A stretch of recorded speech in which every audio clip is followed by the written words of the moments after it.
Jujutsu Kaisen Cursed Clash is Jujutsu Kaisen's first home console game, as well as another in a long line of anime 3D arena fighting games. It's developed by King, the developers behind the My Hero One's Justice series, and published by our good pal Bandai Namco. Cursed Clash tries to set itself apart from other arena fighters by implementing a number of uncommon and unique mechanics, but it is not the exception, as it ultimately falls flat due to a lackluster execution and a clear lack of time and budget. All of this creates an unfinished experience that is nowhere near worth the $60 price tag. Now, without further ado, this is why Jujutsu Kaisen Cursed Clash is depressing.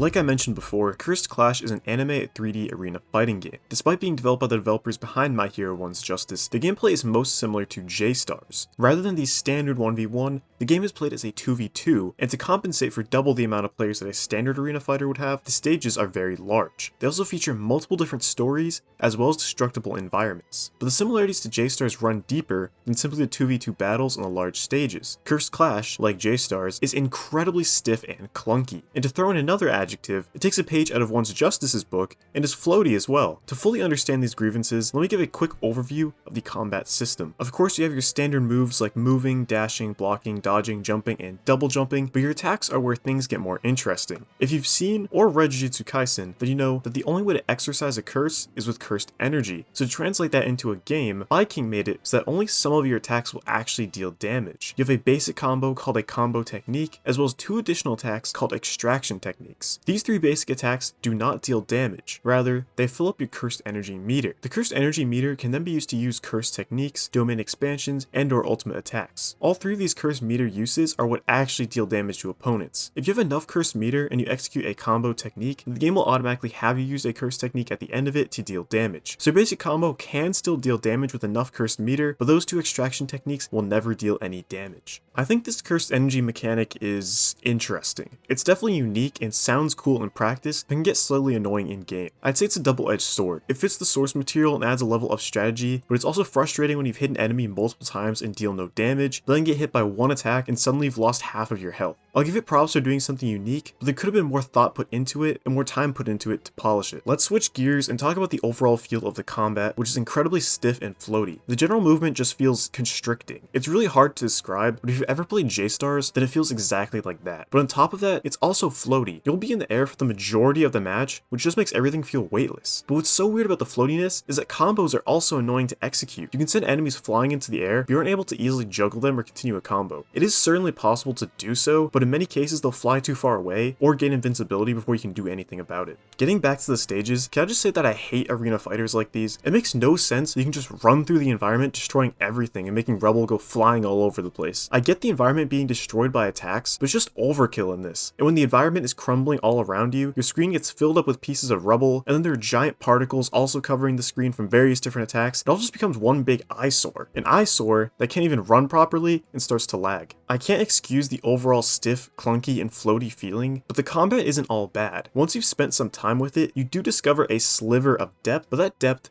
comes mainly from the characters.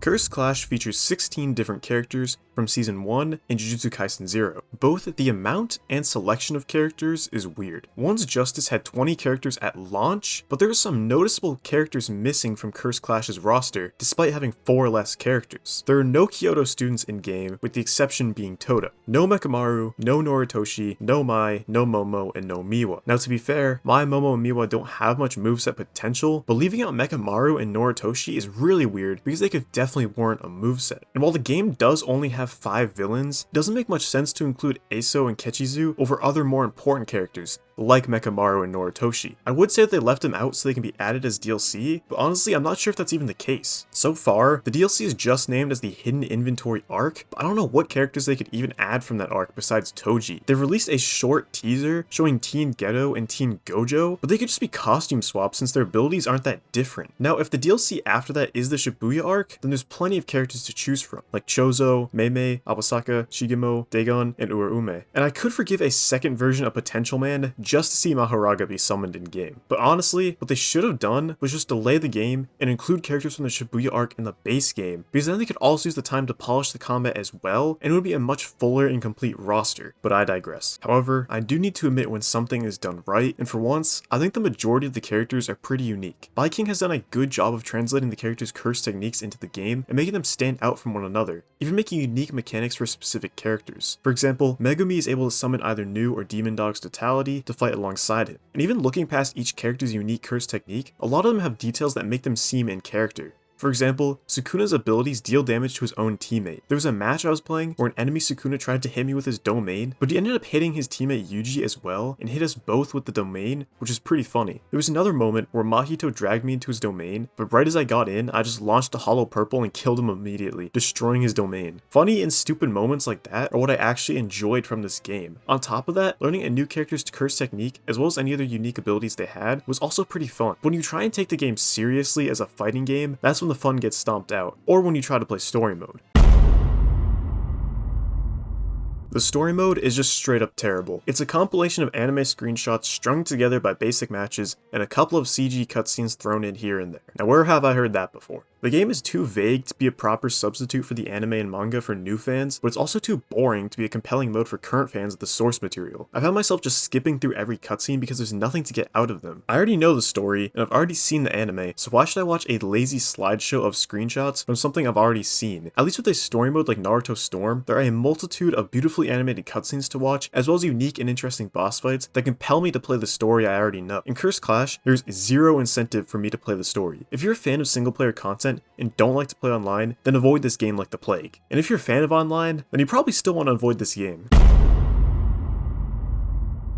The online doesn't run well. It just doesn't. More than half of my games had insane frame rate drops for more than half of the match. There was a match in particular where the entire thing felt like I was playing in slow motion. I highly doubt this is going to be fixed in the future. We know by now that Bandai doesn't care about the online for these anime games. But another issue that I can't fault Viking or Bandai for is that teamwork in this sucks. It's a 2v2 game, so you're supposed to work with your teammate, but that rarely ever happens. Most of the time, you'll just split up and you fight one opponent while your teammate fights the other opponent. That is, until the other opponent decides to jump you and you get ganged up on, then your teammate will eventually come in and break up the fight, and everything will go back to the status quo. It was basically only one match where I'd say my team and I had good teamwork. If you're playing with friends, it's probably easier to work together, but I really wish they would have added the option for online 1v1s. As it stands, you can only random queue for a 2v2. There's no 1v1 option. Even if you are playing with friends, you each have to have your own copy of the game and console to play on, because there's no local multiplayer, which for a full-priced fighting game in 2024 is just ridiculous. What this game did do, the Storm Connections didn't, is have online lobbies to play online with friends from the start. Does Cursed Clash deserve praise for doing the bare minimum? Apparently it does.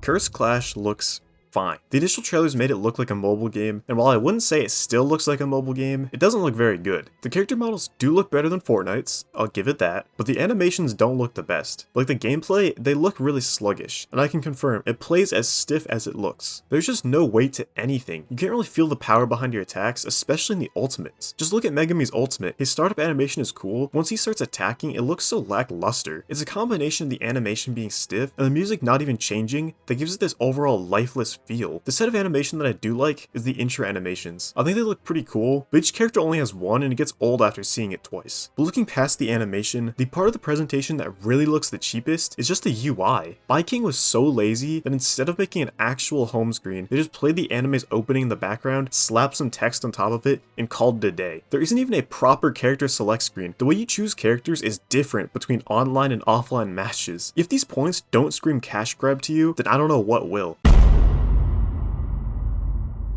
I wanted to have hope for this game. I wanted to give it a chance, but I could already see from a mile away how it was going to turn out. The combat is stiff, the character roster was smaller than it had to be in order to encourage DLC, the story mode is laughable, the online runs poorly, and the visuals are lackluster. I feel like with every arena fighter video I make, I'm just repeating the same complaints every single time. That's because all of these games have the same exact problems, and they all stem from the same place: greed. Publishers like Bandai Namco do not give a about the player or the source material. They just want to make as much money as possible while spending as little money as possible. And I hate when you can see that some of these games have potential, like Cursed Clash. It had good ideas. The cursed energy system was interesting and fit the source material. The characters were unique and felt different from one another. And the game had its fun moments, but the game is just unfinished. It's clear to see that it was a rushed job to ride the wave of Jujutsu Kaisen's popularity. If King was given more time, then this game could have been a competent arena fighter. But what sucks even more is that this game shouldn't have even been an arena fighter in the first place. This is something I say all the time, but anime games need to stop with the arena fighters. Give us something different. It doesn't even have to be a 2.5D fighter like Fighters. An action RPG would have been great. Give us something like Sekiro or Final Fantasy 16, or even a 3D brawler like Sifu would have been awesome. Anything besides an arena fighter would have been better. But if it was seriously forced to be an arena fighter, then it should have been given more development time. Because as it stands, this is an unfinished game. The UI genuinely looks like a placeholder, the combat is unpolished, the online runs poorly, the animations look stiff, and these are all things that could have been fixed. But instead, Bandai wants to release an unfinished game like every single game publisher these days. Except Bandai won't fix it later on, they release their DLC, make their quick buck, then move on to the next anime game, while Cursed Clash falls off and dies. In the end, I have to give the game a 3 out of 10. It's clearly a cash grab, and while it can be fun sometime, it has too many issues to ignore. Nothing about this game warrants the $60 price tag. Maybe if it was around $15 then I could recommend it, but for $60, this is an actual scam. Will I continue to play Cursed Clash? Nah, I'd refund.